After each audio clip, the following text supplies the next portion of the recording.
Boa tarde a todos, quem fala aqui é o Nelson. Bem-vindos ao nosso call de resultados do segundo TRIA.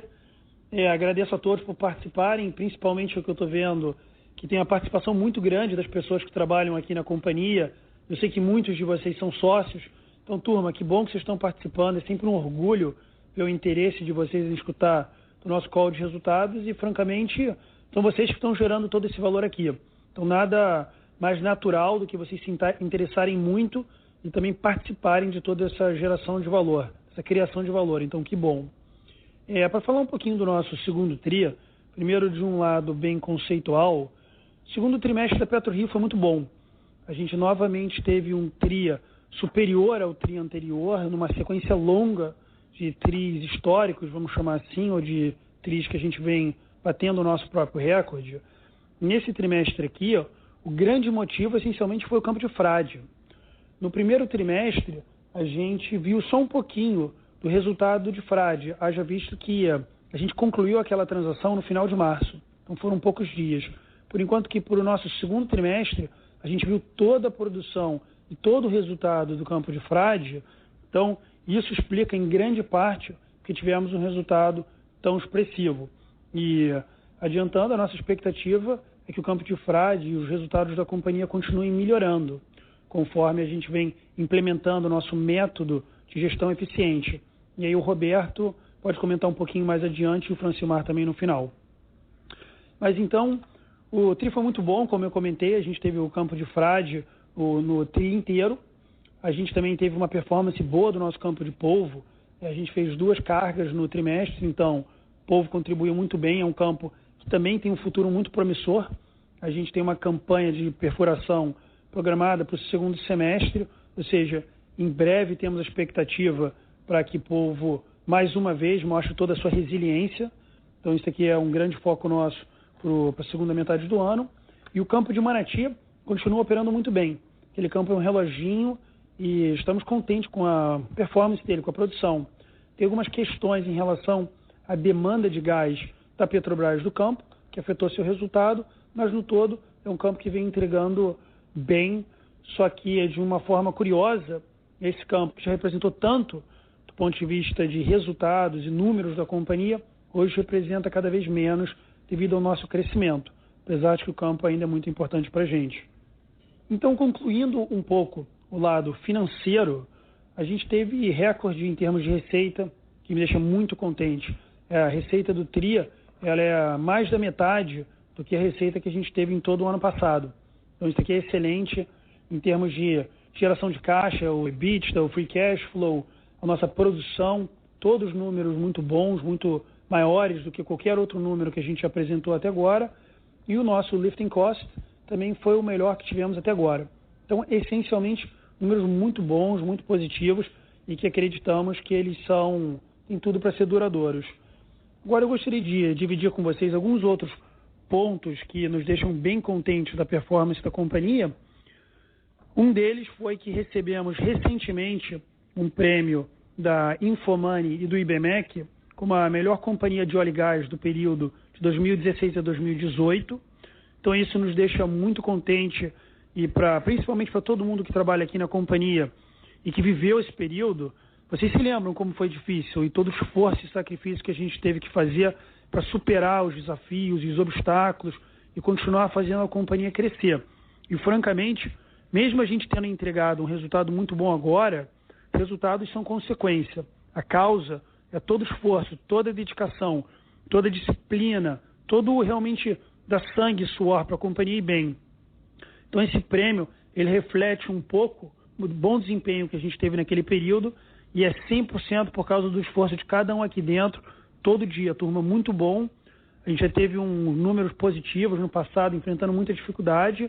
A gente tem desafios maiores pela frente, mas eu tenho certeza que o nosso esforço vai ser maior ainda e a gente tem tudo para continuar superando esses desafios e fazendo a companhia crescer de um modo bem sustentável.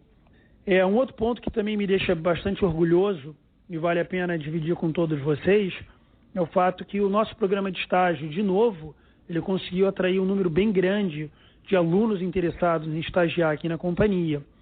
Esse ano a gente teve mais de 16 mil inscritos para virarem estagiários da companhia.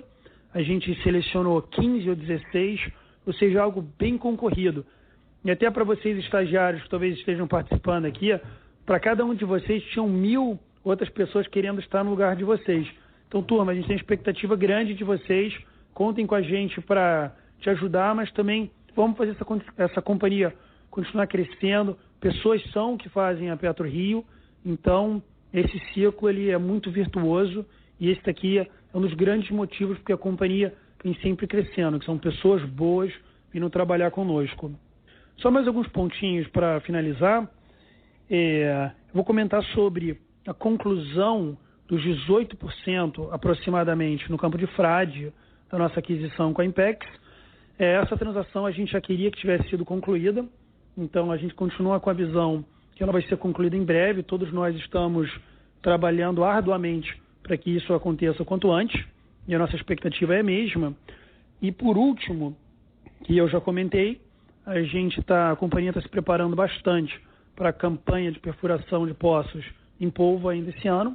Então isso aqui é entre os nossos objetivos do TRI, está a perfuração do campo de polvo, junto com o que já anunciamos também, que é a emissão de um bond norueguês, onde pretendemos levantar na casa de 400 milhões de dólares, de modo a capitalizar a companhia para ter mais poder de fogo, para realmente poder continuar sendo bem ativo em tentar comprar novos ativos, novos campos para a PetroRio, além de continuar com uma robustez financeira muito sólida.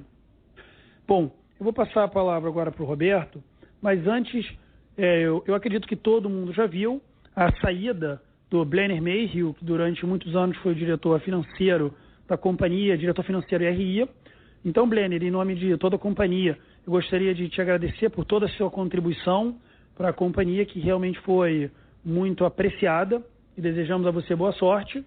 E também para falar umas palavrinhas para o Roberto, que já era o nosso diretor de operações e agora assume a diretoria financeira da companhia.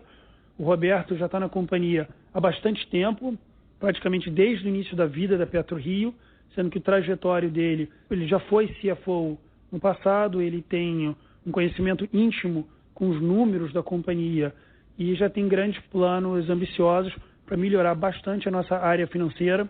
Roberto, você já estava aqui, só que fica bem animado agora que você assume sua nova função. E também dar boas-vindas ao Francilmar, que ele foi um dos grandes responsáveis por trás da nossa campanha exitosa do ano passado de perfuração de poços em polvo.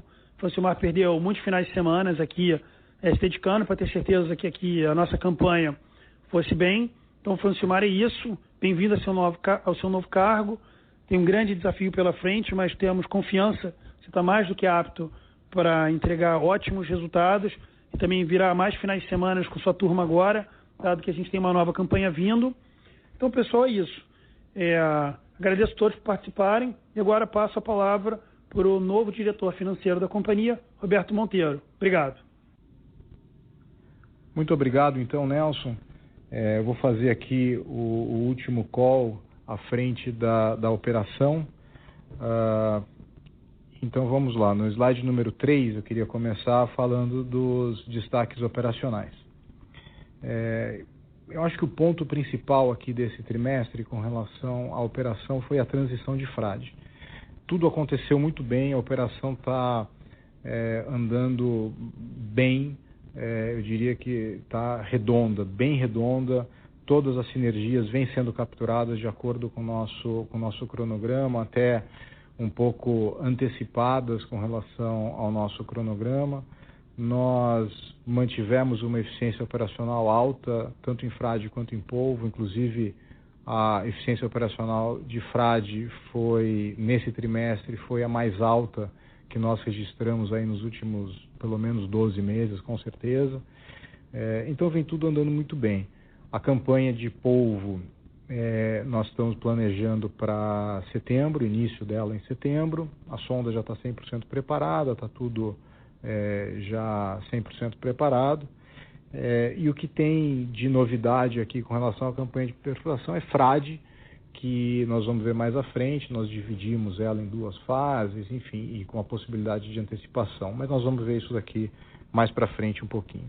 Bom, passando aqui para o slide número 4, eu queria só chamar a atenção aqui à disposição geográfica dos nossos ativos, né?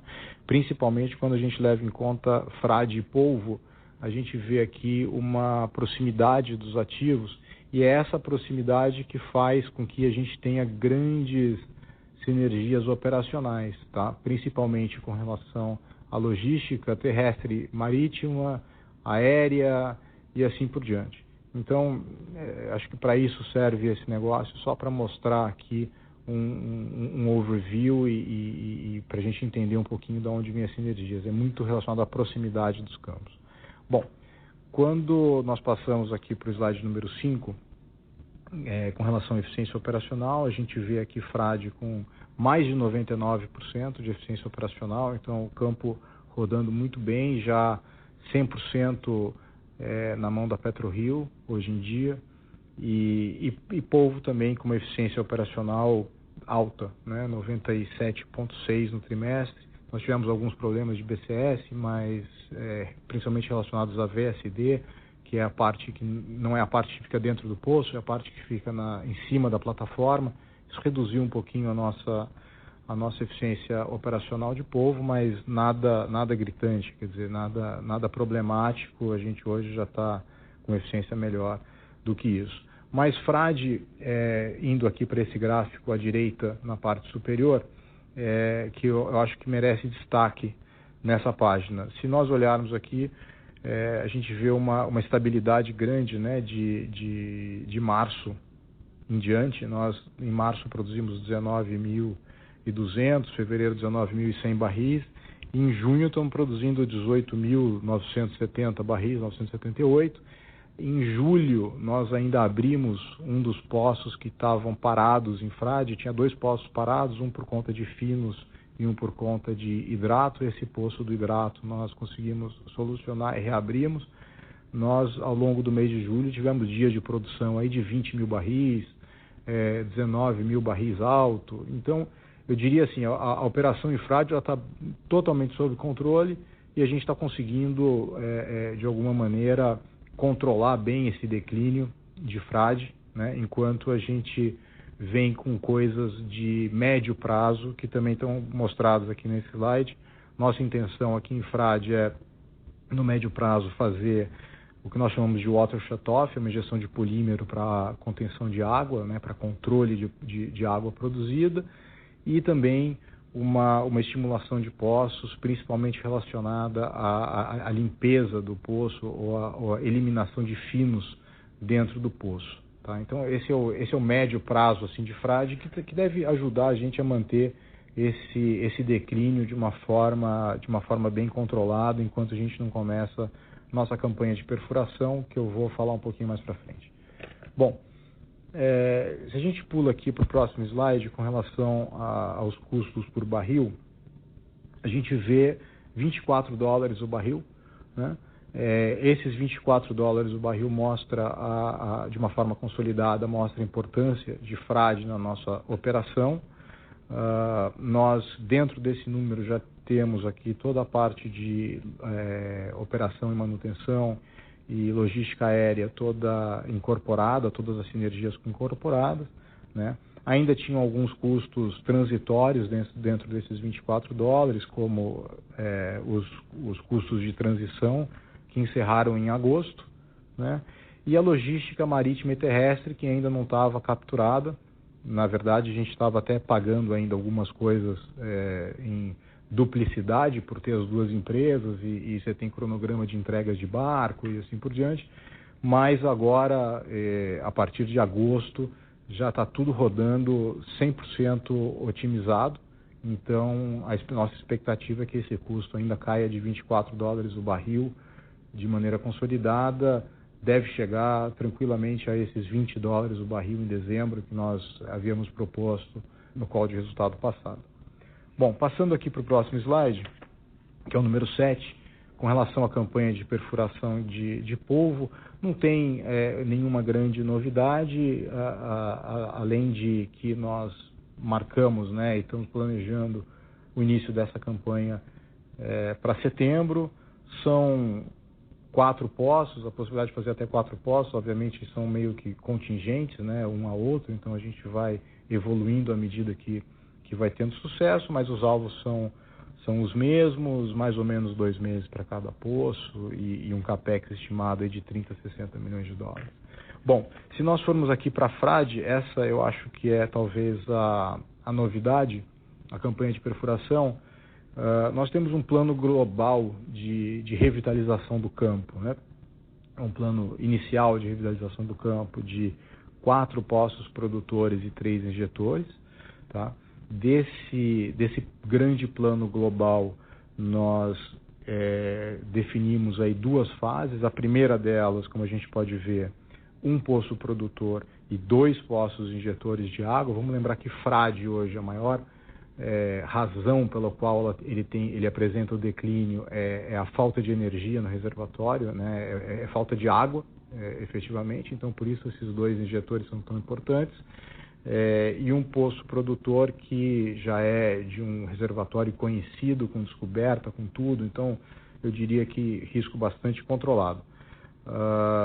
Esses 3 poços da primeira fase, eles vão custar, pelo menos a nossa estimativa hoje é que eles custem algo entre 190 e 200 milhões de dólares, tá? Para 100% do campo, né?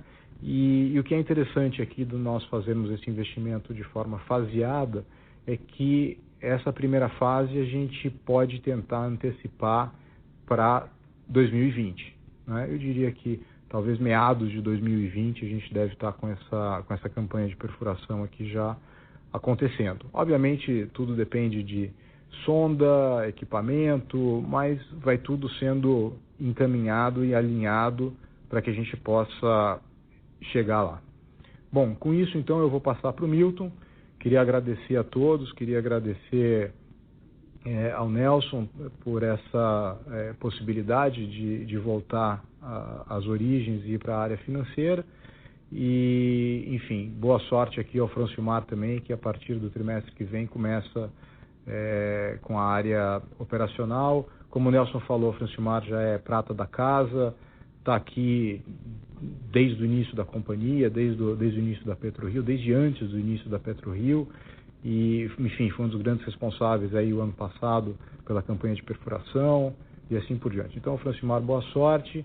E, Milton, queria passar para você a parte de finanças. Obrigado, Roberto. Boa tarde a todos. Bom, passando aqui para a parte financeira da nossa apresentação, de uma forma geral, o segundo TRI, ele é bem emblemático, ele é um resultado bem forte, bem positivo, tendo em vista a entrada do campo de Frade nos resultados da companhia. Então, a gente, com isso, obteve aí alguns recordes, né, a começar pela nossa receita, né, um patamar de quase 550 milhões de reais. O EBITDA também foi muito forte, num patamar de 260 milhões de reais, excluindo o efeito do IFRS 16, que foi 643% acima do EBITDA ajustado do primeiro TRI de 2019. Então, muito em função da entrada de Frade, que não foi refletido no primeiro TRI de 2019. Né? Em termos de EBITDA por barril, também um recorde, foi o maior apurado aí na nossa história, de praticamente 31 dólares por barril. Em termos de lucro líquido, a gente atingiu aí mais de 160 milhões de reais, um aumento aí de mais de 130% frente ao mesmo período de 2018. E não apenas em termos de indicadores contábeis, mas também geração de caixa, fluxo de caixa livre, a gente também bateu um recorde e atingiu a maior geração de caixa da história da companhia, né? Isso claramente influencia positivamente a nossa métrica de endividamento, porque a dívida líquida reduz, e com isso a gente consegue perceber uma trajetória muito forte de desalavancagem para os próximos exercícios, o que deixa a companhia numa situação bastante confortável e saudável do ponto de vista de endividamento. Passando aqui para o próximo slide de resultado financeiro, eu gostaria de chamar a atenção a alguns números, especialmente a linha de receita, um aumento de quase 130% no trimestre e quase 100% no semestre. Então, a gente atingiu aí um faturamento de quase 690 milhões de reais. E é importante frisar aqui que não houve apenas uma mudança de patamar e porte sob o ponto de vista de receita, mas, sobretudo, também de rentabilidade.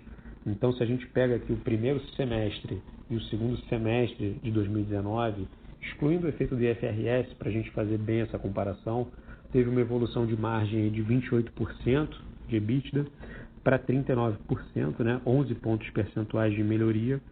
E se a gente considera o EBITDA ajustado, 14 pontos percentuais, né? Para uma margem EBITDA aí de mais de 40%. E levando-se em consideração o impacto do IFRS 16, a nossa margem EBITDA no trimestre foi quase 60% e no semestre superior a 50%. Então, de uma forma geral, um resultado muito positivo, muito forte e que nos orgulha. Passando aqui então para o próximo slide, que mostra a evolução dos resultados por barril, a gente passa a acompanhar essa métrica do EBITDA por barril e repara aí que desde o início de 2017 até hoje a gente vem numa franca ascensão e vem melhorando aí a nossa rentabilidade por barril. Mesmo no comparativo entre trimestre no segundo tri de 2019 para o segundo de 2018, a gente já observa uma melhora, apesar da queda do Brent entre esses dois períodos. É importante também destacar que as sinergias entre Polvo e Frade ainda não estão 100% incorporadas nos números do segundo tri, ainda tem bastante trabalho sendo feito e a gente vem aí focando bastante para reduzir ao máximo custos através dessa captura aí das sinergias entre os campos, né? E com isso a gente apresentou esse resultado aí de quase $31 por barril, similar a players, né, a concorrentes na indústria que produzem mais de 2 milhões de barris por dia. Então isso mostra como nós, mesmo sendo uma empresa menor, a gente ainda consegue gerar bastante caixa por barril e enfim, tentando atingir o máximo de eficiência e rentabilidade, e reflete bem esse nosso DNA, que é o de aumentar, né, o porte da companhia através de operações de M&A e melhorar a nossa rentabilidade através da gestão dos ativos e, consequentemente, gerar o máximo de valor para os nossos acionistas. E seguindo aqui então para o próximo slide, falando mais sobre a alavancagem.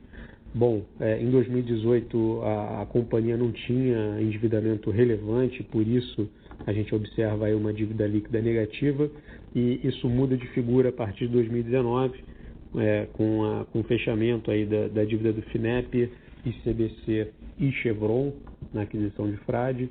Então a gente tem um salto bem expressivo, né, do endividamento líquido sobre o EBITDA ajustado, né, um patamar de 3,3, e isso já cai acentuadamente nesse segundo tri de 2019, tendo em vista a geração de caixa da companhia e o incremento de caixa através de Frade. E é importante mostrar que esse indicador está 1,5 vezes, levando em conta um período de 12 meses, sendo que nesse período de 12 meses apenas um trimestre leva em consideração Frade. Então a gente tem aí uma clara indicação de redução de alavancagem para os próximos exercícios e deixa a companhia numa situação bastante confortável, até mesmo de novas captações e melhora aí, de poder de fogo para futuras aquisições.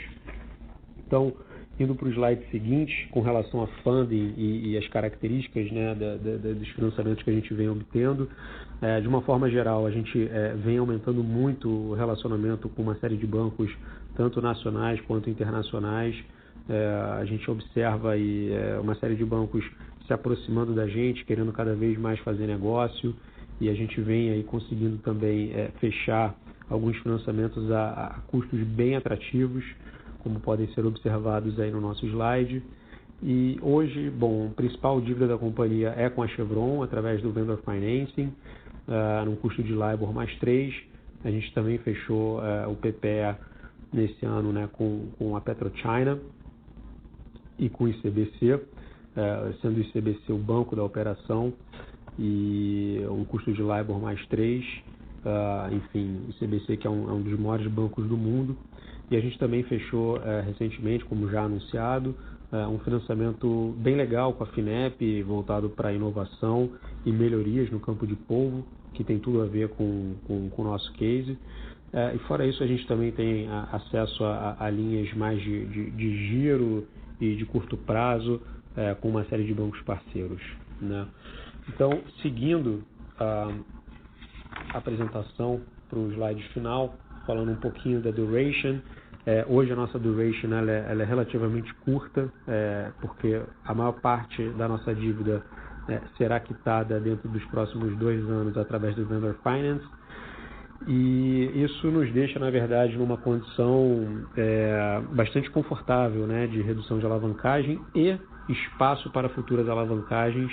Então, naturalmente, a gente estuda alongar essa duration, que hoje é curta, para nos dar cada vez mais fôlego para o nosso crescimento e seja para campanhas de perfuração, seja para aquisição de novos ativos e incorporação de mais reservas para a companhia. Fato é que a gente tem um bom espaço no nosso balanço aí para fazer cada vez mais deals de crédito, para fortalecer a nossa capacidade de compra e de desenvolver os nossos ativos. E com isso, eu encerro aqui a minha participação nessa apresentação. Gostaria de agradecer a presença de todos e passar a palavra ao nosso CEO, Nelson. Obrigado. Bom, pessoal, muito obrigado por terem participado do nosso call de resultados do segundo TRI. Espero que todos tenham gostado. E agora abrimos para perguntas e respostas. Obrigado. Pelas notícias advindas da própria empresa, a compra dos 18% da Impex não trarão efeitos no caixa, o que leva a crer que já tenha sido paga. Em caso positivo, esse pagamento se deu com a produção correspondente? Oi, Marcelo, boa tarde. Deixa eu esclarecer aqui com relação ao Impex. Nós fizemos uma transação com a data que nós chamamos de effective date, ela é bem anterior à data de hoje. Então, devido à produção do campo, desde aquela data até hoje, existe um ajuste, né, nesse preço. Esse ajuste do preço, ele fez com que a transação ficasse com valor zero, tá? Essa é a realidade. Então, ainda não foi pago, porém, quando for autorizada a transação, na verdade não é bem autorizada, quando ela for executada, porque ela já passou por todos os níveis de autorização necessários no Japão, e agora está numa coisa muito mais operacional do lado lá dos japoneses. Quando isso for realizado, a companhia que vem, né, nós compramos uma entidade, compramos a companhia que detém o campo. Então, quando essa companhia vier, ela vem com um saldo de caixa positivo, né, e esse saldo de caixa ele vai acabar sendo usado para pagar exatamente o que é devido pela transação. Então, com isso, tem efeito zero, mas ainda não foi pago porque a transação não foi realizada. No momento que ela for realmente realizada, e nós esperamos isso aqui dentro desse trimestre, a gente vai passar a consolidar no balanço tanto a produção quanto o EBITDA e tudo mais. Nossa próxima pergunta também da webcast vem do Rodrigo Siqueira. Quanto ao campo de Frade, quais as perspectivas de campanha de perfuração para o aumento de produção? Há uma estimativa de valores de CAPEX, aumento de produção, reservas para essa campanha? Há previsão de divulgação de relatórios de reservas? Nesta eventual campanha, serão acessados alguns alvos no pré-sal? Olá a todos, Francilmar falando aqui. Então, dando uma visão geral aí, a gente está em fase final aí de estudo do que vai ser feito na campanha. Nós estamos estimando aí um valor de CAPEX de 190 a 200 milhões de dólares para realizar essa campanha. Em termos de reserva, é muito cedo ainda, nós estamos em revisão de estudo, a equipe de GG reservatório está terminando o estudo e em breve a gente vai ter esses números melhores para poder compartilhar. Eu queria só complementando aqui o Francilmar, com relação ao pré-sal. Em frade, existe sim um prospecto ou uma possibilidade de perfuração em pré-sal. Não está incluído dentro dessa campanha inicial de um poço produtor e 2 poços de injetores, mas frade tem sim um prospecto de pré-sal que pode ser futuro de campanha de alguma coisa futura, né? Não é o nosso foco principal no momento, porque a gente entende que tem coisas de menos risco, né, para serem feitas dentro do próprio campo. Pré-sal em polvo, não tem, assim, polvo, embora a gente tenha um prospecto na camada de coquinas, né, que em geral é a camada de produção do pré-sal, polvo não tem a camada de sal em si, né, por uma questão geológica e tal, polvo não tem essa camada. Então, não existe essa possibilidade de fazer um poço de pré-sal como a gente está acostumado a escutar por aí na mídia, que fica embaixo do sal, porque o polvo não tem sal. Mas tem a coquina. De novo, isso também é uma coisa bem mais para frente. Existem prospectos em polvo que são bem menos arriscados do ponto de vista geológico, né, de resultado, do que pré-sal. Nossa próxima pergunta, também do webcast, vem de Pedro Spack. Como está a questão do desconto de royalties para o campus maduros? A companhia detém este benefício atualmente ou está buscando ele? A companhia, a PetroRio, a gente tem esse direito, né? A gente tem então nós estamos buscando, né, esse benefício. A companhia foi uma das precursoras dessa ideia e uma das precursoras desse pedido perante a ANP. Então, o que vem se desenhando de acordo com a regulamentação da ANP é que exista um desconto ou uma redução do royalty para a produção dos poços que foram feitos no ano passado. Então, esses poços entrariam como dentro desse benefício, né, e a produção que esses poços têm especificamente, ela, ao invés de pagar um royalty de 10%, pagaria um royalty de uma parte disso, podendo chegar até 5%. Essa, na verdade, é a nossa expectativa. Mas isso, enfim, ele é uma regulamentação nova da ANP, tem todo um processo e tal. A gente estima que está mais para o final do processo do que para o começo do processo. Isso deve acontecer, nós estimamos em algum momento, talvez desse ano ainda e tal. Mas é isso, a companhia hoje, embora a gente tenha esse direito, nós ainda não conseguimos auferir o benefício, mas em algum momento isso vai acontecer. Nossa próxima pergunta, também do webcast, vem de Tiago Noel, Atena Capital. Boa tarde e parabéns a toda a empresa pelo resultado. Qual a projeção inicial de impacto da primeira fase de desenvolvimento do campo de frade na produção do campo? Oi, Tiago, boa tarde. Eu vou dizer para você, não exatamente o impacto desse poço que nós estamos imaginando perfurar, mas de uma maneira geral, né, eu acho que é importante passar o seguinte: o campo de frade, os poços que começaram a produção no campo de frade, todos eles começaram com uma vazão inicial superior a 5.000 barris por dia.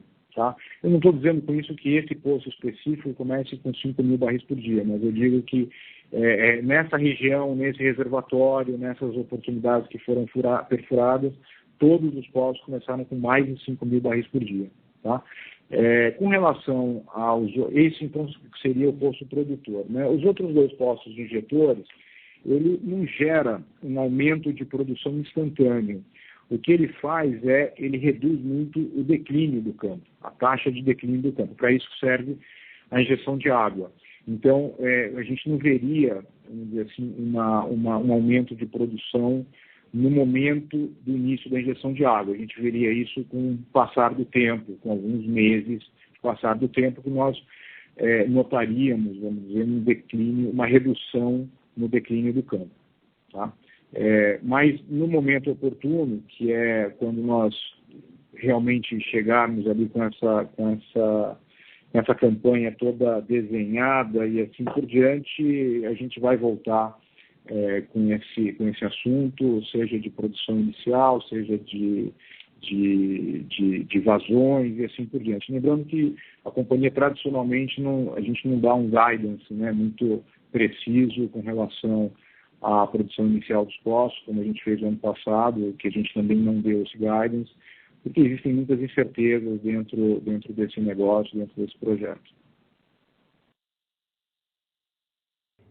Próxima pergunta, também do webcast, vem de Eduardo Chambers. Temos um EBT barril recorde na companhia, porém, como mencionado, ainda não temos incorporadas as sinergias polvo-frade. Qual a relevância essas sinergias podem trazer no EBT barril nos próximos trimestres? Boa tarde, Eduardo. Olha, eu olho esse negócio, vamos dizer assim, da forma inversa. Eu vejo isso muito com relação ao lifting cost, tá, do barril, mas na verdade a análise é a mesma, só olhando o copo meio cheio e meio vazio, né? Com relação ao lifting cost, hoje, ou esse trimestre, nós rodamos com lifting cost de $24 o barril. Tá? O que esse lifting cost inclui? Ele inclui os vários custos de transição, né? E ele também inclui alguns custos de, por exemplo, coisas que foram, que operaram, eu vou chamar de duplicidade, parece uma coisa meio, né, demais, mas não é, porque quando você compra um campo novo de petróleo, ele já vem com as embarcações, com tudo, e aí você pega essas embarcações e começa a organizar. Então, o que falta a gente resolver, não resolver porque já está resolvido, mas o que não estava incluído nesse trimestre era toda a parte de logística terrestre e logística marítima, né? Essas duas coisas, elas são o seguinte: a logística marítima são embarcações de apoio. Você, para mudar as embarcações de apoio, né, você precisa ter essas embarcações autorizadas pelo IBAMA dentro de um plano de emergência, que você, enfim, submete ao IBAMA, ele aprova, esse plano foi aprovado. Nós baixamos de 7 embarcações para 3 embarcações, então, na soma, né, de polvo mais frade. A logística terrestre, nós iniciamos a operação com uma base logística aqui em Niterói e a outra base lá no Açu, a Açu era frade. Nós aí consolidamos toda a operação em Niterói e devolvemos a nossa base, consolidamos toda a operação, está me chamando atenção aqui, nós consolidamos toda a operação no Açu e devolvemos assim a base de Niterói.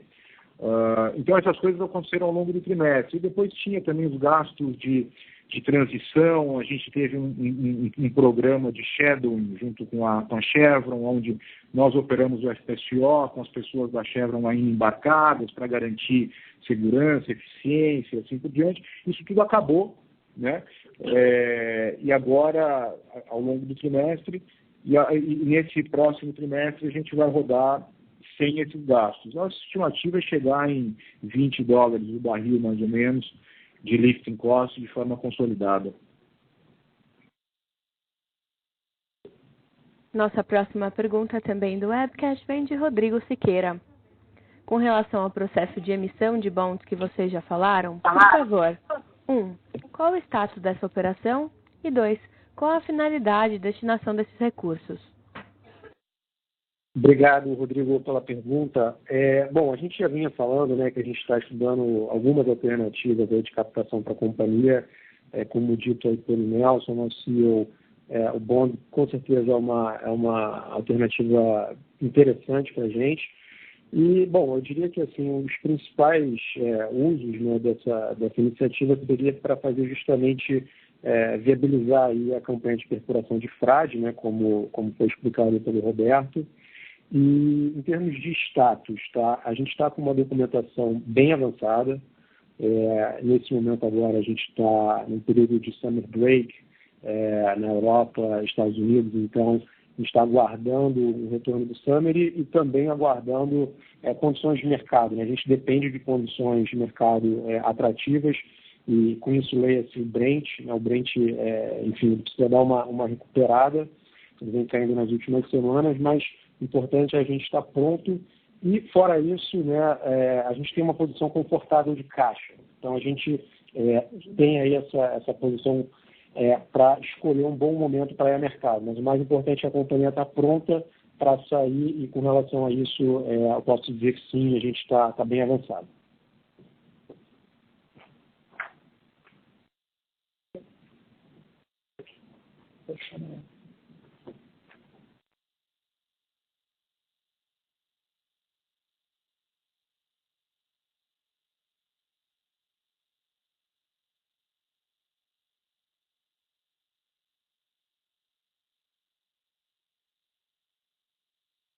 Próxima pergunta do webcast de Diogo Henrique.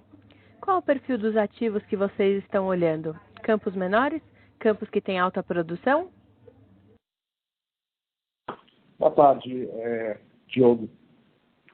Com relação aos campos que a gente olha, que a gente está olhando, a gente tem de olhar campos que têm sinergia com o que nós já produzimos hoje, seja polvo, seja frágil. Então, idealmente são campos próximos, né, ou campos que a gente consiga ter uma sinergia do ponto de vista de logística, de pessoal e assim por diante, né? E campos que tenham upside de revitalização. Então, não existe muito a questão dele ser pequeno ou dele ser grande e assim por diante. O que sim ele sendo um campo maduro, normalmente é um campo que caiu no esquecimento das empresas grandes, estou falando assim, o genérico, né? Ele caiu no esquecimento, meio que no esquecimento das grandes, e aí com isso esse campo começa a apresentar oportunidades de revitalização, porque a dinâmica é muito simples. As empresas grandes, o que elas têm, né? Elas têm balanço, têm estrutura grande e assim por diante, então elas tendem a focar em desenvolvimentos, em coisas grandes, tipo pré-sal e assim por diante. E aí, por uma questão de otimização dos recursos internos, ela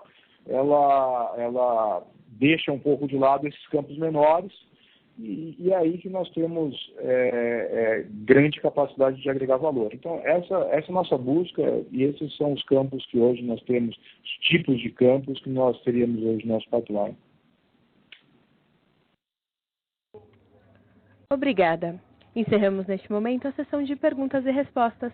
Gostaria de passar a palavra ao Sr. Roberto para as considerações finais.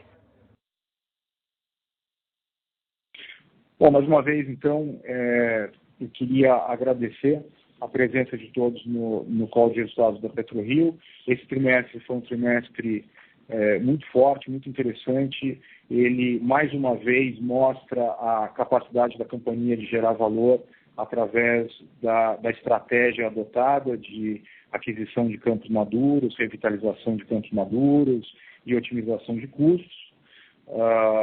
Queria também agradecer muito a todos que me apoiaram durante esse tempo aqui na PetroRio e desejar boa sorte aqui ao Francilmar, que a partir de agora passa a ser, a partir de agora não, né, da semana passada, ele é o diretor de operações e que vai fazer essa parte operacional dos próximos calls. Muito obrigado e boa tarde.